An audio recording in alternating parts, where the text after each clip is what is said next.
जय हिंद, वंदे मातरम। दोस्तों, parts of speech के इस स्पेशल सीरीज में आपका फिर से स्वागत है और ये वीडियो का पार्ट 16 है। आज के इस वीडियो में हम जानने वाले हैं कंजंक्शन यानी समुच्चय बोधक अव्यय के बारे में। दोस्तों, इससे पहले के वीडियो लेक्चर में हमने चर्चा की थी noun, pronoun, verb, adjective, adverb and preposition के बारे में। आज हम चर्चा करने वाले हैं कंजंक्शन यानी संयोजक यानी समुच्चय बोधक अव्यय के बारे में। दोस्तों, प्रेपोजिशन क्या है? प्रेपोजिशन ऐसे वर्ड्स होते हैं जो वर्ड्स को जोड़ने का काम करते हैं, है ना। तो इस तरह से हम बोल सकते हैं कि जो प्रेपोजिशन है ना, ये छोटा भाई है जो क्या करता है, वर्ड्स को जोड़ने का काम करता है किसी सेंटेंस में। और जो कंजंक्शन है ना, ये भी वही काम करता है जो प्रेपोजिशन करता है। इसलिए ये स्मॉल ब्रदर और इसका जो बिग ब्रदर होगा वो होगा कंजंक्शन। अब ये किन किन चीज़ों को जोड़ता है? ये वर्ड्स को जोड़ता है, फ्रेजेस को जोड़ता है, क्लॉजेस को जोड़ता है एंड सेंटेंसेस, वाक्य को भी ये जोड़ता है। यानी ये ज़्यादा चीज़ों को जोड़ता है इसलिए ये बड़ा भाई हुआ, और ये कम चीज़ों को जोड़ता है इसलिए ये छोटा भाई हुआ। और दोनों का काम क्या है? जोड़ने का काम। ठीक है, तो जोड़ना इन दोनों का काम है। वैसे ही मैंने जोड़ा और बताया था जिसमें हमने देखा था कि जो विशेषण है ना, एडजेक्टिव है, वो क्या करता है? ये विशेषता बताता है किन चीज़ों की? तो ये कम चीज़ों की विशेषता बताता है, तो इसलिए हमने इसको कहा था कि ये छोटा भाई है। और जो एडवर्ब है ये ज़्यादा चीज़ों की विशेषता बताता है। अब विशेषता मतलब ऐसा नहीं कि विशेषता ही बताए, उसकी अच्छाई बुराई या उसको मॉडिफाई करता है या उसके बारे में कोई अतिरिक्त जानकारी देता है ना। तो जनरली हम कहते हैं विशेषता बताने वाले। तो वैसे जो एडवर्ब था ना, वो ज़्यादा चीज़ों को मॉडिफाई करता था या ज़्यादा चीज़ों की विशेषता बताता था। तो इसको हमने बोला था कि ये बड़ा भाई है और ये छोटा भाई है। तो इस तरह से दो जोड़े हैं, ये विशेषता बताने वाले जोड़े या मॉडिफाई करने वाले जोड़े या उसके बारे में अतिरिक्त जानकारी देने वाले जोड़े। ठीक है, किसी नाउन या प्रोनाउन या फिर जो चीज़ें हैं अलग अलग, है ना, जैसे एडजेक्टिव हो गया, एडवर्ब है ना, या फिर सेंटेंस है तो उसको मॉडिफाई करने वाले या उसकी विशेषता बताने वाले। तो ये हो गया दो जोड़े, और इधर का जोड़ा ये है जोड़ने वाले जोड़े। ठीक है, अब हम बात करते हैं कंजंक्शन के बारे में कि कंजंक्शन आखिर में होता क्या है। इसकी जो डेफिनेशन है वो इस तरह से है, a conjunction is a word और phrase that connects words, phrases, clauses and sentences together. Okay, तो ये किन किन चीज़ों को जोड़ता है? ये वर्ड्स को जोड़ता है, शब्दों को जोड़ता है, फ्रेजेस, वाक्यांश को जोड़ता है या शब्द समूह बोल सकते हैं फ्रेज को, क्लॉजेस यानी जिसको हम उपवाक्य भी बोलते हैं, है ना, और जो सेंटेंस है यानी वाक्य है, पूरा पूरा वाक्य, उसको जोड़ने का काम करते हैं। उसे हम क्या कहते हैं? कंजंक्शन यानी समुच्चय बोधक अव्यय कहते हैं। ठीक है, तो समझ गए होंगे कंजंक्शन आखिर में है क्या। अब हम बात करते हैं कि कंजंक्शन और प्रेपोजिशन में अंतर क्या है।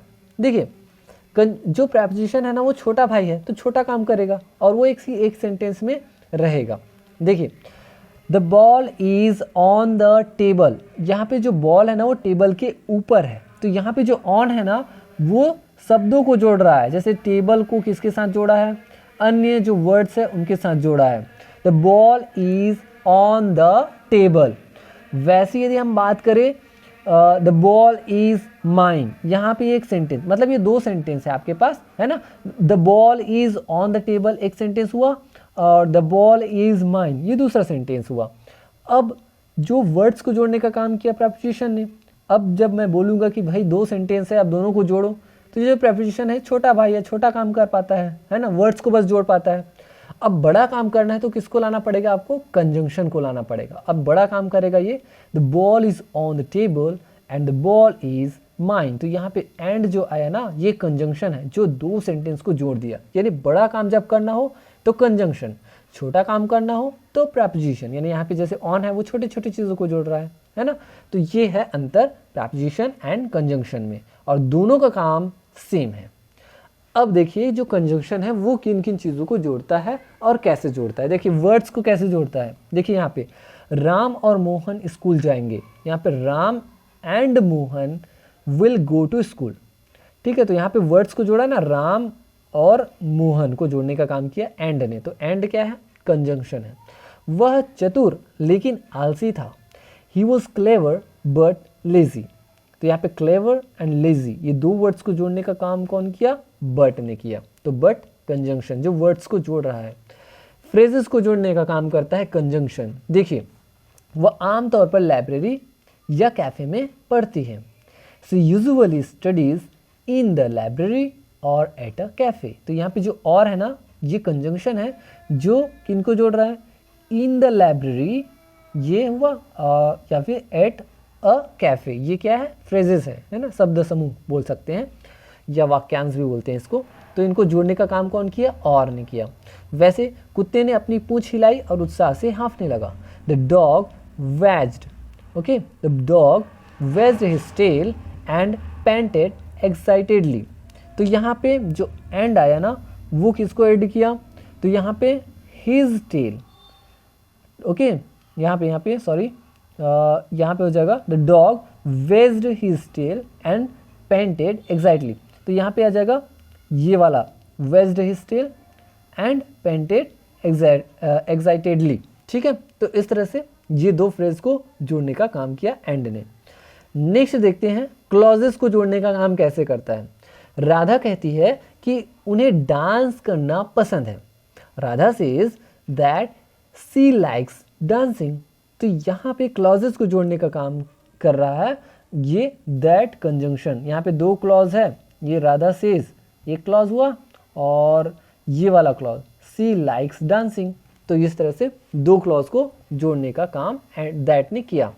वैसे वह अमीर है लेकिन कंजूस है। यहाँ पे जो बट है ना, वो किनको जोड़ रहा है, he is rich, he is माइजर। दो क्लॉज को यहाँ पे जोड़ने का काम बट ने किया। ठीक है, तो ये कंजंक्शन का काम है। अब देखते हैं सेंटेंसेस को जोड़ने का काम कंजंक्शन कैसे करता है। मुझे बहुत भूख लगी है लेकिन फ्रिज खाली है। I am very hungry but the fridge is empty. यहाँ पे दो सेंटेंसेस है, देखिए आई एम वेरी हंग्री एक सेंटेंस है, द फ्रिज इज एम्प्टी। तो यहाँ पे दो सेंटेंसेस को जोड़ने का काम बट ने किया। वैसे वह न सिर्फ खूबसूरत है बल्कि चमकदार भी है। तो यहाँ पे दो सेंटेंसेस है, she is beautiful, she is bright. तो यहाँ पे दो सेंटेंसेस को जोड़ने का काम यहाँ पे किया, she is not only beautiful but also bright. तो यहाँ पे कौन किसने जोड़ा है, नॉट ओनली बट आल्सो के जोड़ी ने दो सेंटेंसेस को जोड़ा। ठीक है, तो यहाँ पे नॉट ओनली बट आल्सो ये है आपका कंजंक्शन। नेक्स्ट हम देखते हैं क्लासेस ऑफ कंजंक्शन। आप देखेंगे कि अलग अलग जगहों पे आपको अलग अलग टाइप्स मिलेंगे कंजंक्शन के, लेकिन मुख्य रूप से इसके 3 टाइप्स हैं। कहीं कहीं पे आपको मुख्य रूप से 2 टाइप्स भी मिलेंगे, जिसमें coordinating conjunction and subordinating conjunction मिलेंगे। और यहाँ पे हम देखने वाले हैं 3 मुख्य टाइप्स, ओके, 3 मेन टाइप्स, जिसमें हम देखेंगे कोऑर्डिनेटिंग कंजंक्शन। कोऑर्डिनेटिंग कंजंक्शन में जैसे एंड हो गया, बट है, और है, नॉर है, फॉर है, येट है एंड सो है, ये कोऑर्डिनेटिंग कंजंक्शन है जो संयुक्त वाक्य कंपाउंड सेंटेंस में यूज होते हैं, जिसमें ना दो जो सेंटेंस है दोनों सेंटेंस अपने आप में इंडिपेंडेंट होते हैं, यानी इंडिपेंडेंट क्लॉजेस रहते हैं जो एक दूसरे पे आश्रित नहीं रहते। ठीक है, सबऑर्डिनेटिंग कंजंक्शन वो कंजंक्शन होते हैं जिसमें ना 2 क्लॉज तो रहेंगे लेकिन जो एक क्लॉज है ना वो दूसरे पे डिपेंड रहेंगे, यानी एक इंडिपेंडेंट और एक डिपेंडेंट, यानी एक स्वतंत्र क्लॉज रहेगा या मेन क्लॉज या प्रिंसिपल क्लॉज, और दूसरा उस पर निर्भर रहेगा। ठीक है, डिपेंडेंट क्लॉज रहेगा, जिसमें कुछ कुछ है, ये है आपके बिकॉज हो गया, एज है, सीन्स है, इफ है, दो है, अल्दो है, अनलेस है, वेन है, वाइल है, अंटिल है, सो है, दैट है, लेस्ट शुड है, ये आपके सब ऑर्डिनेटिंग कंजंक्शन कहलाते हैं। कोरिलेटिव कंजंक्शन क्या है? कोरिलेटिव जो कंजंक्शन होते हैं ना, ये ऐसे कंजंक्शन होते हैं जिसमें आप पाएंगे कि ये पेयर में रहेंगे, हमेशा पेयर में रहेंगे, लेकिन ये पेयर है और जो आपके जो क्लॉजेज रहेंगे ना वो क्लॉजेज कैसे रहेंगे, पेयर में रहेंगे और वो लगभग बैलेंस्ड रहेंगे, बराबर रहेंगे, यानी इक्वल चीज़ों को जोड़ने का काम करते हैं कोरिलेटिव कंजंक्शन।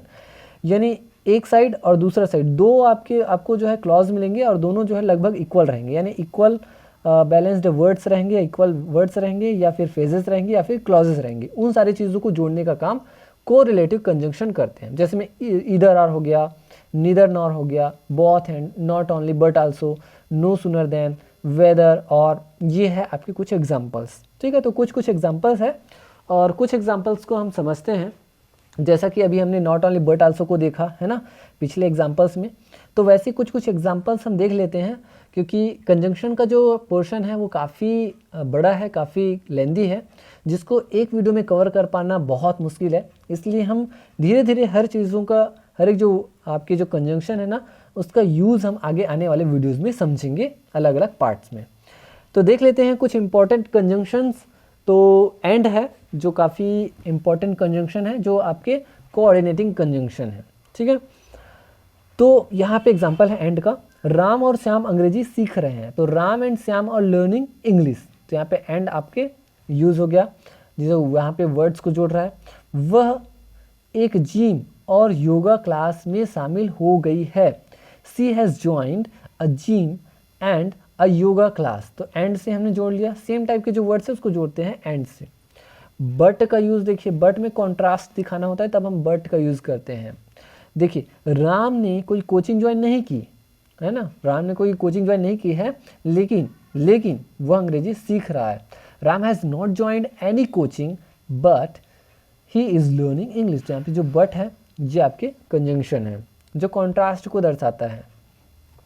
वह दयालु है लेकिन उसकी पत्नी क्रूर है, मतलब जस्ट विपरीत वर्ड्स को, विपरीत जो चीज़ें हैं ना उसको दर्शाता है। वह दयालु है किंतु उसकी जो वाइफ है ना वो क्रूएल है।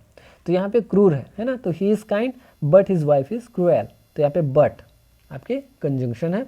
वैसे और का यूज़, यहीं रहो या चले जाओ, यानी दो ऑप्शन है, यहीं रहो या फिर चले जाओ, स्टे हियर और गो अवे। पत्र लिखो वरना भूल जाओगे, राइट द लेटर और यू विल फॉरगेट, इस तरह से। नेक्स्ट है येट का यूज़, उसे नौकरी मिल गई है फिर भी वह पैसों के बारे में सोचता है, फिर भी वह पैसों के बारे में सोचता है। He has got a government job yet he thinks about money. तो यहाँ पे येट का यूज़ हो गया। मैं अभी तक निश्चिंत नहीं हूँ लेकिन मुझे लगता है कि मैं एक शिक्षक बनूंगा। I am not sure yet but I am not sure yet but I think I will become a teacher. तो देखिए, अभी तक के सेंस में यूज़ हुआ है ना यहाँ पे येट, ये वाला जो येट है ना ये कंजंक्शन के तौर पे यूज़ नहीं हुआ है ना। I am not sure yet but I think I will become a teacher. तो यहाँ पे जो बट है ना वो कंजंक्शन के तौर पे यूज़ हुआ है। नेक्स्ट देखते हैं सो का यूज़, मैं बहुत व्यस्त था इसलिए तुम्हें वापस कॉल नहीं कर सका। I was very busy so I couldn't call you back. मैं अभी भी यह अभी भी दर्दनाक था इसलिए मैं एक विशेषज्ञ के पास गया। It was still painful so I went to see a specialist. तो यहाँ पे सो आपके कंजंक्शन है। नेक्स्ट देखते हैं ईदर आर, ये कोरिलेटिव कंजंक्शन है। अभी तक हमने जो देखा वो क्या था, कोऑर्डिनेटिंग कंजंक्शंस थे, ठीक है। ये आपके कोरिलेटिव कंजंक्शन है, ईदर आर का use. I will take tea, I will take coffee. देखिए सेम टाइप के सेंटेंस है, बैलेंस्ड सेंटेंस है, तो balanced words, balanced sentences, balanced clauses को जोड़ने का काम कोरिलेटिव कंजंक्शन करते हैं। तो सेम टाइप के सेंटेंस है ना, I will take tea, I will take coffee. तो यहाँ पे देखिए, मैं चाय पीऊँगा, मैं कॉफ़ी पीऊँगा। अब यहाँ पे बोल रहे हैं कि मैं या तो चाय लूँगा या कॉफ़ी लूँगा, ठीक है। तो I will take either tea और कॉफ़ी, तो ये जोड़े में रहते हैं, ईदर और, ये कोरिलेटिव कंजंक्शन है। और कुछ एग्जांपल्स देखते हैं, नीदर नॉर, ना तो ना, उसमें या तो या था, ये ना तो ना है। I will not take tea, I will not take coffee, I will take neither tea nor coffee. मैं न तो चाय लूँगा और न ही कॉफ़ी लूँगा, ठीक है। वैसे ही एज का यूज़ देखिए, ये आपके कोऑर्डिनेटिंग कंजंक्शन, ये आपके सबऑर्डिनेटिंग कंजंक्शन है, ठीक है। जैसा कि हमने देखा था सबऑर्डिनेटिंग कंजंक्शन, जिसमें ना एक जो पार्ट है ना वो इंडिपेंडेंट होता है और दूसरा उस पर डिपेंड रहता है, ठीक है। देखिए जैसा कि आज धूप है हम क्रिकेट खेल सकते हैं। As it is sunny today we can play cricket. यहाँ पे वी कैन प्ले क्रिकेट, ये आपके इंडिपेंडेंट है, क्लॉज है, इंडिपेंडेंट क्लॉज है, और इसके साथ ये वाला डिपेंड है, ये वाला, ठीक है। तो ऐसा रहता है इसमें सबऑर्डिनेटिंग कंजंक्शन में। As it is sunny today, जैसा कि आज धूप है, वी कैन प्ले क्रिकेट, हम क्रिकेट खेल सकते हैं। तो इसमें एक इंडिपेंडेंट है, एक दूसरा जो है डिपेंडेंट है। वह ऐसा दिखावा करती है जैसे वह सब कुछ जानती है। सी प्रिटेंड्स एज सी नोज एवरीथिंग। तो यहाँ पे सी प्रिटेंड्स एज सी नोज एवरीथिंग, तो यहाँ पे एज आपके क्या हो गया, ये आपके कंजंक्शन है, ठीक है। तो इस तरह से हम जो है चीज़ों को जान सकते हैं। तो नेक्स्ट और एग्जांपल्स देख लेते हैं। बिकॉज में देखिए, मैं कक्षा में उपस्थित नहीं था क्योंकि पिछले दिन मैं बीमार था। तो बिकॉज का use, I am not present in the class because I was sick last day. तो यहाँ पे जो बिकॉज है ये जोड़ रहा है दो क्लॉजेस को। प्रिया जंगल में गई क्योंकि उसे पेड़ों के बीच घूमना बहुत पसंद है। Priya went to the forest because she loves walking among the trees. तो यहाँ पे बिकॉज दो क्लॉजेस को जोड़ रहा है। तो ये बिकॉज भी क्या है, ये भी आपके सबऑर्डिनेटिंग कंजंक्शन है, जिसमें एक आपके एक जो है वो इंडिपेंडेंट रहता है, दूसरा डिपेंडेंट रहता है। इफ हो गया, ये भी वही है ना। अगर तुम रायपुर आओगे तो तुम मुझसे मिलोगे, कंडीशनल सेंटेंस है। If you come to Raipur you will meet me. तो यहाँ पे इफ़ ये हो गया आपका conjunction, subordinating conjunction. You will meet me if you come to Raipur, you will meet me, तुम मुझसे मिलोगे यदि तुम रायपुर आओगे। यानी हम दो तरीके से इसको बना सकते हैं इस तरह से। आपको अंतर कहाँ पे नजर आएगा, देखिए कॉमा का बस अंतर रहता है। यदि आप इफ़ को शुरू में लिखोगे तो यहाँ पे बीच में आपको कॉमा लगाना पड़ेगा, यानी दो क्लॉजेस के बीच में।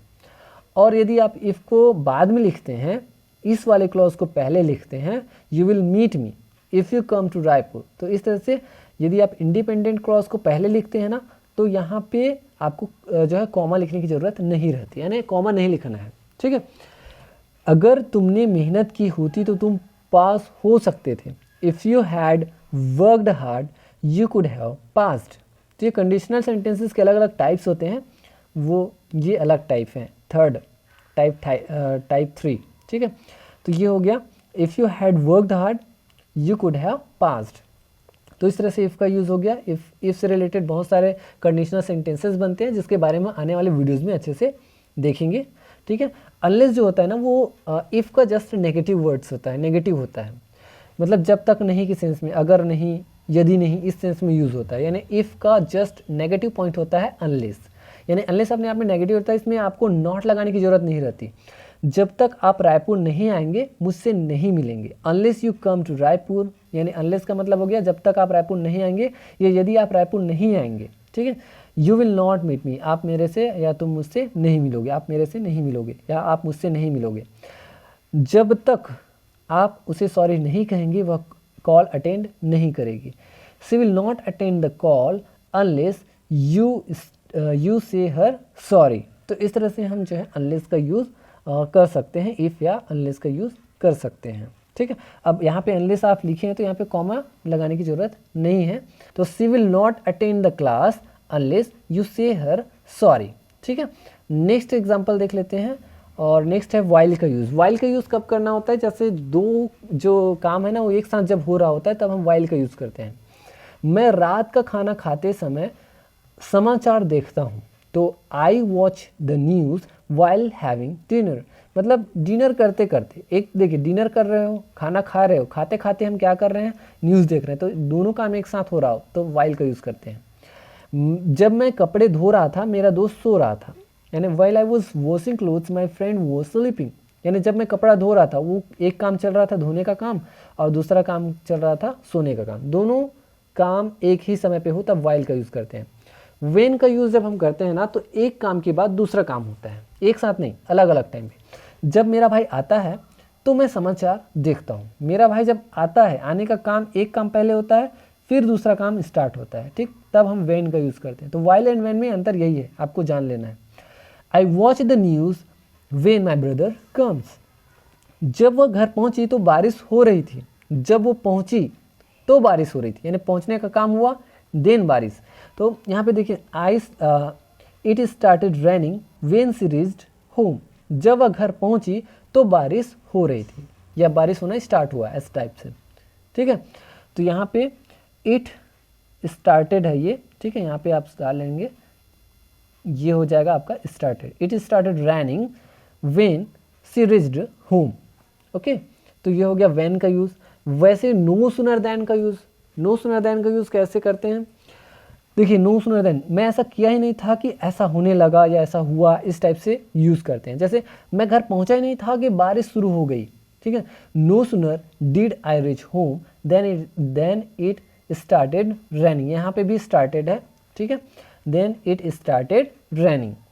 No sooner did she take meals then the teacher called. तो यहाँ पे no sooner did she take meals then the teacher called. तो यहाँ पे देखिए इस तरह से आप यूज़ कर सकते हैं कि उसने खाना खाया ही नहीं था कि टीचर ने उसे बुलाया। ठीक है, वैसे no sooner had I reached home then it started raining, ये सब स्टार्टेड है। ठीक है, इम्प्रूव कर लेंगे, सुधार लेंगे इसको, स्टार्टेड। तो यहाँ पे इसको रीच होम वाले जो है ना, ये इसको हम ऐसा भी लिख सकते हैं, फर्स्ट वाले को, no sooner had I reached home then it started raining, मैं घर पहुँचा ही नहीं था कि बारिश होने लगी। यानी ये जो है ना, ये पास्ट सिंपल में है, इसमें है पास्ट सिंपल में, और ये वाला जो है ना वो परफेक्ट में है, पास्ट परफेक्ट में। ठीक है, बस लेकिन सेंस वही है, ये पास्ट परफेक्ट है लेकिन वही है। नेक्स्ट देखते हैं अल्दो एंड दो का यूज़। अल्दो एंड दो का यूज़ की यदि हम बात करें तो अल्दो जो है ना, ये कॉमनली ज़्यादा यूज़ होता है, यानी ये ज़्यादा फॉर्मली यूज़ होता है अल्दो। दोनों का मतलब सेम है, हालांकि या यद्यपि के सेंस में यूज़ होता है। जैसे हालांकि मैं बहुत व्यस्त था फिर भी मैंने आपका कॉल अटेंड किया, तो ये भी कॉन्ट्रास्ट ही दिखाता है। अल्दो और दो I was very busy I attended your call. और यहाँ पे ना कॉमा लगाना होता है, बस कॉमा बस लगाना है, बस यही करना है।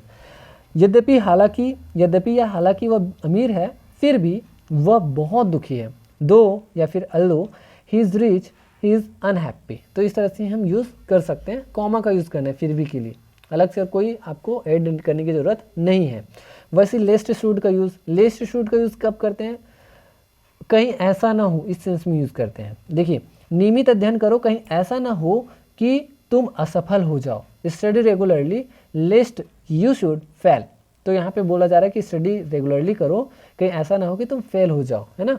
गाड़ी धीरे चलाए, कहीं ऐसा ना हो कि आप अपनी मंजिल से चूक जाए। Drive slow लेस्ट you should miss out the destination. तो इस तरह से आप लेस्ट शुड का यूज़ कर सकते हैं। लेस्ट, उसके बाद फिर कुछ चीज़ें वर्ड्स वगैरह आएगा जैसे नाउन प्रोनाउन वगैरह, ठीक है, उसके बाद फिर शुड। तो इस तरह से हम लेस्ट शुड का भी यूज़ कर सकते हैं। तो इस तरह से दोस्तों आज हमने कंजंक्शन को जान लिया है, कंजंक्शन के मुख्य जो टाइप्स हैं उसको भी जाना है, एंड जो यूजेस हैं, बहुत सारी जो कंजंक्शन है उनके यूज़ को भी मैंने आपको बहुत ही सरल शब्दों में हिंदी एंड इंग्लिश में अच्छे से समझा दिया है। तो आई होप दोस्तों कि आपको ये चीज़ें काफ़ी अच्छे से समझ आई होगी। मिलेंगे नेक्स्ट वीडियो लेक्चर में, तब तक के लिए आप हंसते रहिए, मुस्कुराते रहिए, एंड थैंक यू।